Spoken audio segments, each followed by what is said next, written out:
La vérité. Qu'est-ce que la vérité? Voulez-vous connaître la vérité? Venez donc et entrons dans le palais de Dieu. La vérité est le Fils unique de Dieu. C'est à travers elle que la création tout entière est. Et nul ne peut se réjouir dans le Shabbat de Dieu sans être à sa table. Nul ne peut décrire la vérité s'il n'est dans la vérité. Et nul ne peut recevoir la vérité s'il n'est de la vérité. Seule la vérité peut parler d'elle. Seule la vérité peut se décrire. Et quand bien même elle se décrit, seuls les sincères pourront la reconnaître. Les menteurs, eux, se sentiront toujours jugés et condamnés. La vérité est le char de l'éternité, car tout ce qui est dans la vérité ne connaîtra jamais de fin. La vérité, ce n'est pas d'abord ce qui sort de la bouche, mais la vérité est la réalité qui est assise en règne dans le cœur. Le premier témoin de la vérité est celui qui la confesse. Celui-là ne s'encombre pas de l'approbation des hommes, car la vérité intérieure de son cœur l'a fermé sur le roc éternel. C'est le témoignage du Père. La vérité est éternelle, c'est pourquoi son endurance est intarissable. Mentir, c'est fuir la vérité, qui nous rattrapera toujours. Cela est inutile. Je vous le dis en vérité, celui qui ment cherche à détruire la divine famille, car mentir, c'est tuer le Fils unique de Dieu. Le mensonge est éphémère, c'est pourquoi celui qui ment ne peut hériter de la vie éternelle, car comment ce qui est passager peut-il devenir éternel? Aussi grand que puisse être un mensonge, il finira toujours par être dévoilé comme mensonge. La vérité habite dans le cœur, mais le mensonge se force une place dans la mémoire. Le mensonge supplie pour être accepté, tandis que la vérité ne supplie personne. Elle vient pour sauver des chaînes des ténèbres de l'ignorance.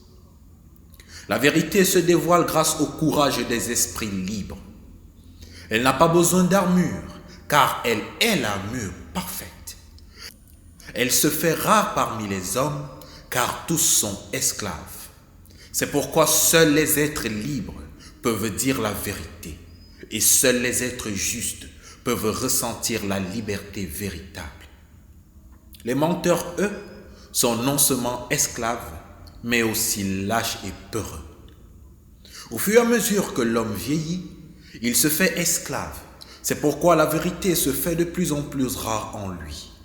Ne l'oubliez pas, le royaume des cieux est pour ceux qui sont comme des petits enfants, car eux, ils sont libres et seuls les libres enfantent la vérité. La vérité effraie par sa beauté. Elle frustre les hypocrites et les menteurs la convoitent de loin. Sa force est éternelle. C'est à travers sa beauté que la vérité impose son autorité et fixe l'ordre. Quand elle répand le parfum de son autorité, elle fait trembler les hypocrites. Un jour, j'ai vu le menteur s'enorgueillir. Quand je lui ai offert un miroir, il s'est dégonflé et s'est mis en colère. Faites toujours don du miroir aux menteurs, et ils seront délivrés. Invite toujours le menteur devant le miroir de la sincérité, et tu gagneras une âme perdue. Ceux qui fuient face à la vérité se savent laids. Se regardant dans la glace de la sincérité, ils se voient laids, car ils sont laids. Ils sont devenus laids. Celui qui adultère avec le mensonge enfante pour le mensonge, et de ses entrailles naît la laideur. Les menteurs sont pitoyables et abjects. Pour eux, être vrai, c'est se rendre petit, et multiplier les mensonges, c'est être fort. Mais quelle folie! Celui qui veut tromper les autres par la ruse est semblable à une laide femme frustrée qui se maquille en s'inspirant de la belle image de celle qui est véritablement belle. Le menteur se réjouit dans la louange inconsciente des aveugles. Observez les politiciens de ce monde. Ils sont heureux quand leur tromperie réussit à dérouter des aveugles.